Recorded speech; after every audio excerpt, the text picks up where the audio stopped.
if I go back down memory lane for that day, I could have kept going by.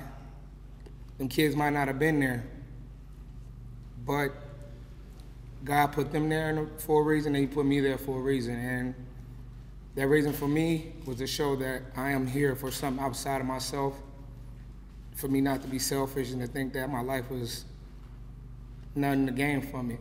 So they needed help, and they ran in, and whatever it took for me to do, or to get them out, that's what I think I was willing to do. So if I want to take y'all back down memory lane, I kind of want to give y'all the story of how it went down. I was driving on my way to work to the teen zone. I was coming from Battle Creek Middle. I had worked earlier that day.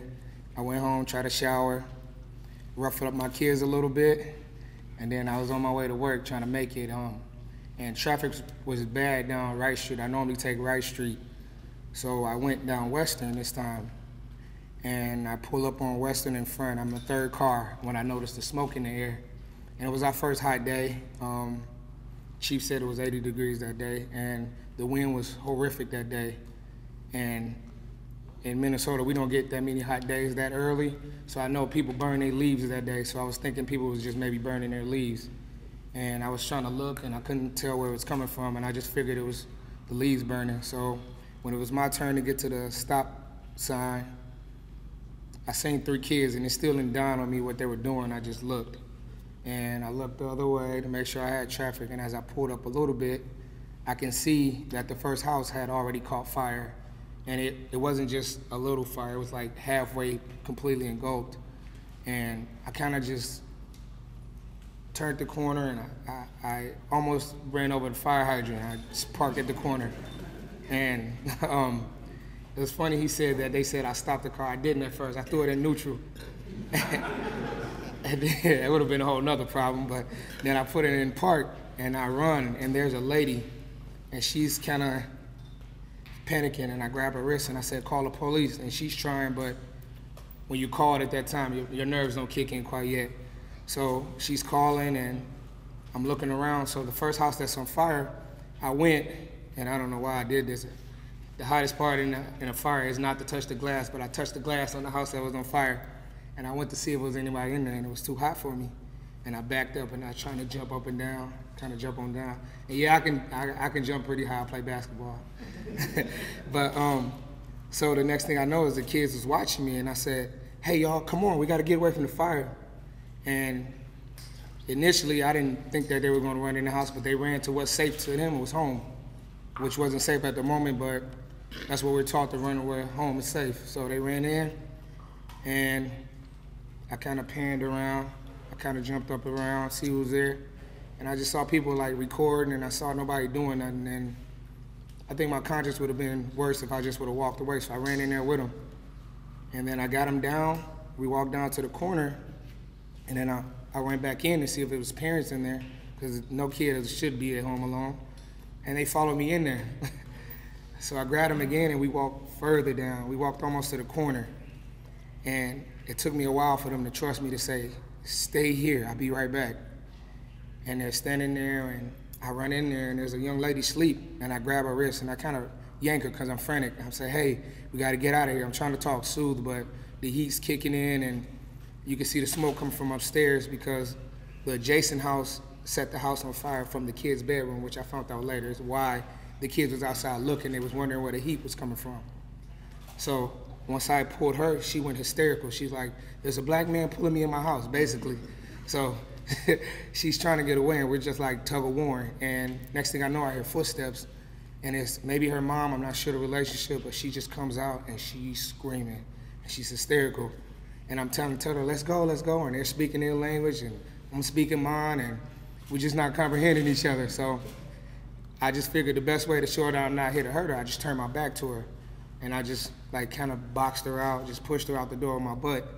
And we got out, and she had realized what happened, and she's panicking. The mom takes off to the kids, and the sister, she's still kind of like pacing, and she's looking at me. And by this time, like, oh, to me, a family of 5 that's a family. And I kind of leaned over in exhaustion. She points back at the house, and I say, more people? And she says, yeah. And before I could think about it, I ran back in the house. And by this time, it's smoke, and my clothes just feel like it's melting on my body, and I had on jeans and all the wrong equipment. And so I walked halfway up the stairs. I took left. There was a back wall with pictures and things. So I went around the wall, and halfway up the stairs, I just get to punching the wall as hard as I can. And I'm yelling, there's a fire, there's a fire. And pictures just falling off the wall, and I'm starting to panic. I'm thinking the wall is falling. And I'm yelling, and then 3 males come downstairs, and I'm telling them a fire. The first 2 comprehended what I was saying, like they could see the smoke. And one guy's like, look, I'm asleep, I'm going back upstairs. So I grabbed him by his arm and by the back of his neck, and I got him outside. And we went down to the corner, and I'm down there, and I'm like, all right, man, you guys all right? You guys all right? And she points back at the house again. And by this time, the first house is almost gone. The 2 cars in the middle, there was a van and there was a Nissan Maxima or something. Both of them was on fire. And like, as fast as I thought I was running, I didn't feel like I was going that fast. I feel like time wasn't on my side.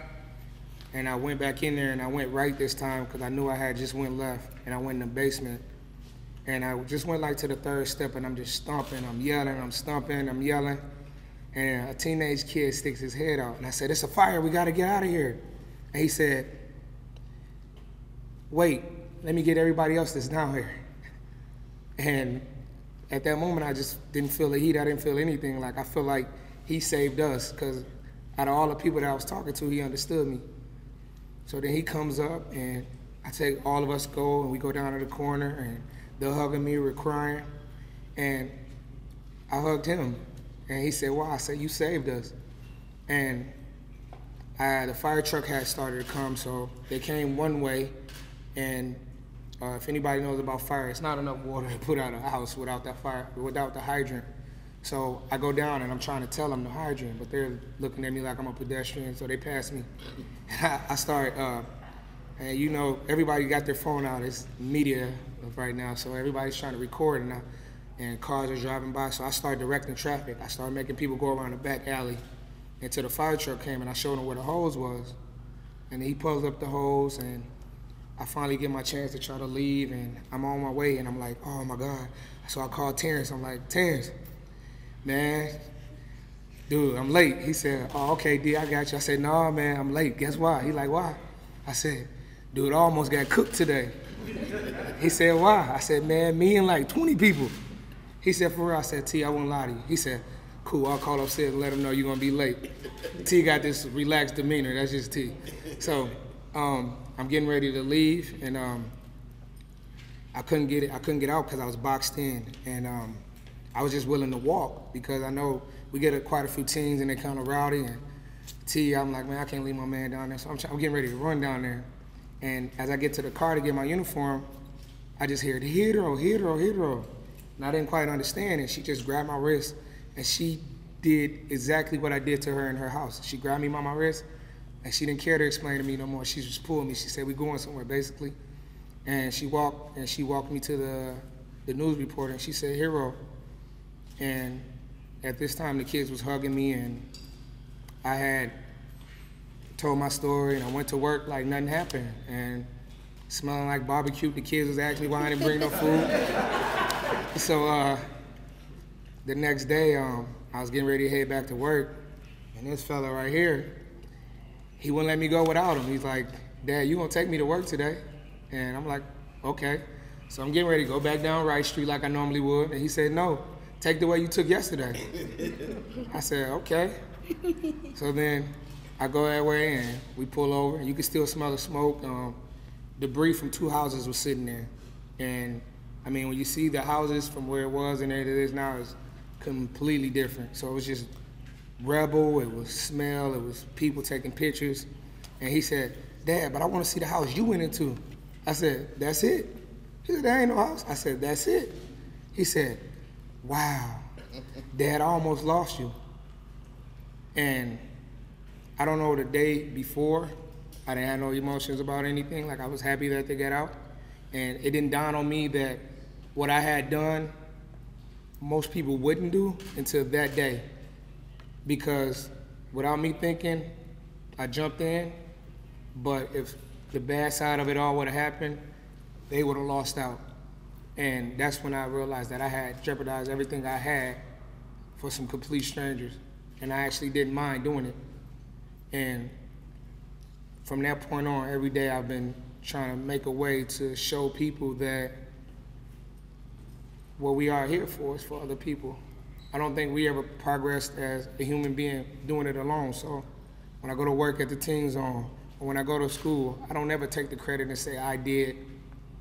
I believe we did. Or when people ask me about the fire, I wasn't the courageous one. It was them kids that trusted me to follow me down the block. Or it was the family that trusted me enough to stay at the corner to trust that I wouldn't steal nothing when I went in their house. But it's stuff like that in life that I would no longer take for granted. And that's how you got the story here today. So there you have it.